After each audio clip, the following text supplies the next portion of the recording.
السلام علیکم محترم ناظرین۔ عالم اسلام کی عظیم شخصیت حضرت عثمان ذو النورین رضی اللہ تعالی عنہ کے مزار کی زیارت کریں۔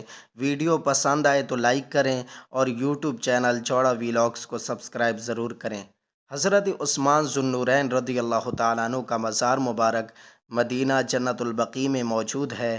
نبی کریم صلی اللہ علیہ وآلہ وسلم کو آپ سے بہت زیادہ محبت تھی اور آپ بھی اپنا مال و جان سب کچھ نبی کریم صلی اللہ علیہ وآلہ وسلم کے قدموں پر نثار کرنے کے لیے ہر وقت تیار رہتے۔ نبی کریم صلی اللہ علیہ وآلہ وسلم کی اولاد کی کیا ہی شان ہے آپ سب جانتے ہیں، اور جن کے نکاح میں نبی کریم صلی اللہ علیہ وآلہ وسلم کی دو شہزادیاں آئی ہوں ان کی کیا شان ہوگی۔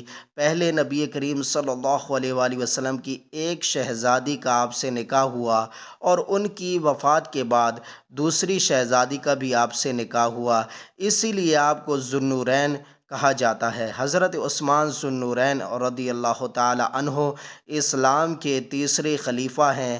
آپ کو نبی کریم صلی اللہ علیہ وآلہ وسلم نے دنیا ہی میں فرمایا تھا کہ آپ جنتی ہیں۔ حضرت عثمان غنی رضی اللہ تعالیٰ عنہ کو نبی کریم صلی اللہ علیہ وآلہ وسلم نے غنی کا لقب عطا فرمایا تھا۔ آپ بہت مالدار تھے۔ اسلام لانے کے بعد آپ نے اپنی ساری دولت غریبوں مسکینوں میں تقسیم کر دی۔ حضرت عثمان غنی رضی اللہ تعالیٰ عنہ اسلام قبول کرنے والے چوتھے شخص تھے۔ قرآن پاک کو ترتیب کے ساتھ جمع کرنے کا شرف بھی آپ کو حاصل ہے، اس لیے آپ کو جامع القرآن بھی کہا جاتا ہے۔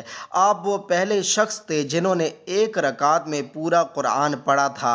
ام المومنین حضرت عائشہ صدیقہ رضی اللہ تعالیٰ عنہ سے مروی ہے، ایک دن نبی کریم صلی اللہ علیہ وآلہ وسلم اپنے گھر میں تشریف فرما تھے اور حضور پاک صلی اللہ علیہ وآلہ وسلم کی پنڈلی سے کپڑا ہٹا ہوا تھا اور نبی کریم صلی اللہ علیہ وآلہ وسلم لیٹے ہوئے تھے۔ حضرت ابو بکر صدیق رضی اللہ تعالیٰ عنہ دروازے پر آئے، دستک دی اور نبی کریم صلی اللہ علیہ وآلہ وسلم سے اجازت مانگی۔ نبی کریم صلی اللہ علیہ وآلہ وسلم نے فرمایا آ جاؤ، اور وہ آ گئے۔ نبی کریم صلی اللہ علیہ وآلہ وسلم اسی حالت میں لیٹے رہے۔ پھر حضرت عمر فاروق رضی اللہ تعالیٰ عنہ نے دستک دی۔ نبی کریم صلی اللہ علیہ وآلہ وسلم نے فرمایا آ جاؤ، اور نبی کریم صلی اللہ علیہ وآلہ وسلم اسی حالت میں لیٹے رہے اور گفتگو ہوتی رہی۔ پھر حضرت عثمان غنی رضی اللہ تعالیٰ عنہ آئے اور نبی کریم صلی اللہ علیہ وآلہ وسلم سے اجازت مانگی۔ نبی کریم صلی اللہ علیہ وآلہ وسلم لیٹے تھے، اٹھ کر بیٹھ گئے اور جلدی جلدی پنڈلی پر کپڑا کرنے لگے۔ جب سب چلے گئے تو حضرت عائشہ صدیقہ رضی اللہ تعالیٰ عنہا نبی کریم صلی اللہ علیہ وآلہ وسلم کی خدمت میں حاضر ہوئیں اور عرض کی حضور حضرت ابو بکر صدیق رضی اللہ تعالیٰ عنہ آئے، حضرت عمر فاروق رضی اللہ تعالیٰ عنہ آئے، آپ نے پرواہ نہیں کی، کپڑا ہٹا تھا ہٹا رہا، اور جب حضرت عثمان غنی رضی اللہ تعالیٰ عنہ آئے آپ اٹھ کر بیٹھ گئے اور کپڑا پنڈلی کے اوپر کر دیا۔ تو نبی کریم صلی اللہ علیہ وآلہ وسلم نے فرمایا عائشہ میں اس سے حیا نہ کروں جس سے اللہ کے فرشتے بھی حیا کرتے ہیں۔ حضرت عبد الرحمن تیمی فرماتے ہیں میں حرم میں تھا، حضرت عثمان غنی رضی اللہ تعالیٰ عنہ آئے، اللہ اکبر کہا اور نماز شروع کر دی۔